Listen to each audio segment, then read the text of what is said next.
நாளை காலை 10 மணி அளவில் விடுதலை சிறுத்தைகள் கட்சியின் அலுவலகத்தில் உயிரிழந்த 41 பேருக்கும்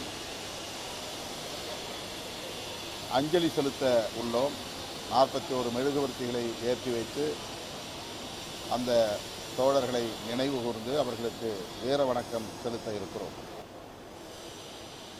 பாரதிய ஜனதா கட்சி ஹேமா மாலினி அவர்களின் தலைமையிலே உண்மை அறியும் குழு ஒன்றை அனுப்பி வைத்தது. இப்போது அவர்கள் அறிக்கையும் வெளியிட்டிருக்கிறார்கள்.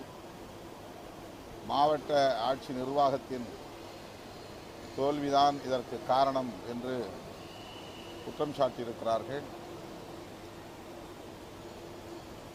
உயிரிழந்தவர்கள் குறித்த வருத்தத்தை, வேதனையை வெளிப்படுத்துவதை விட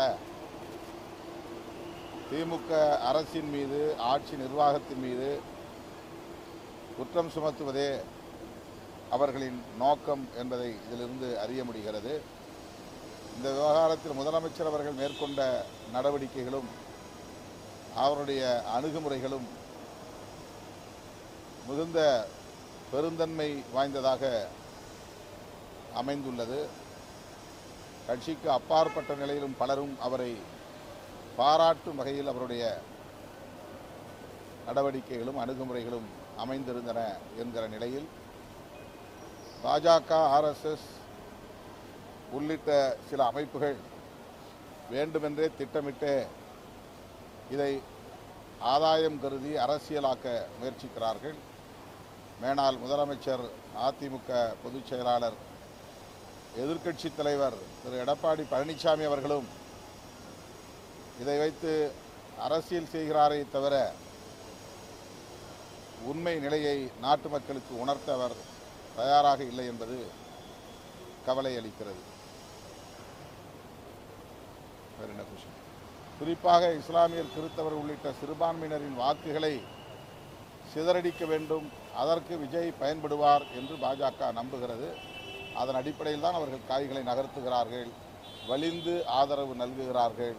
தன் அரசியல் எதிரி திமுக, கொள்கை எதிரி பாஜக என்று விஜய் அறிவித்த நிலையிலும் கூட, கொள்கை எதிரி என்கிற இடத்திலே பாஜகவை வைத்திருக்கிற நிலையிலும் கூட வலிந்து விஜய் அவர்களுக்கு ஆதரவு தருவது இந்த அடிப்படையில் தான் என்று நான் கருதுகிறேன்.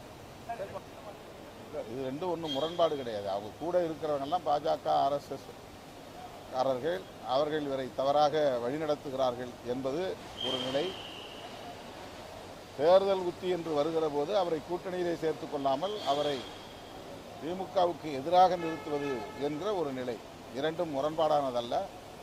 விஜய் அவர்களை சுதந்திரமாக சிந்திக்கவும் செயல்படவும் அவர்கள் அனுமதிக்க மாட்டார்கள், அனுமதிக்கவில்லை என்பது என்னுடைய கருத்து.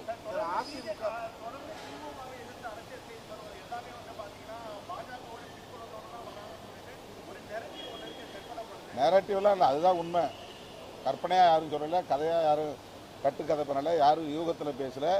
பாஜகவுக்கு ஒரு அரசியல் நோக்கம் இருக்கிறது. தமிழ்நாட்டில் அவர்களால் இன்னும் வேரூன்ற முடியாத நிலையில் அவர்கள் படாத பாடுபட்டு கொண்டிருக்கிறார்கள்.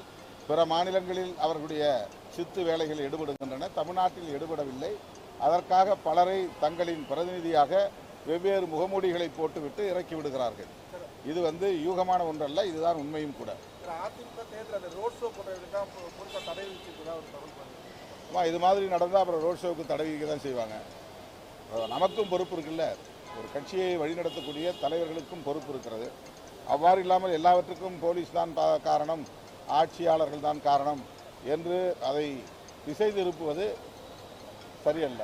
இன்றைக்கு நீதிமன்றங்கள் இவற்றையெல்லாம் கவனித்துக் கொண்டிருக்கின்றன. அவர்கள் உரிய நடவடிக்கை எடுத்து வருகிறார்கள்.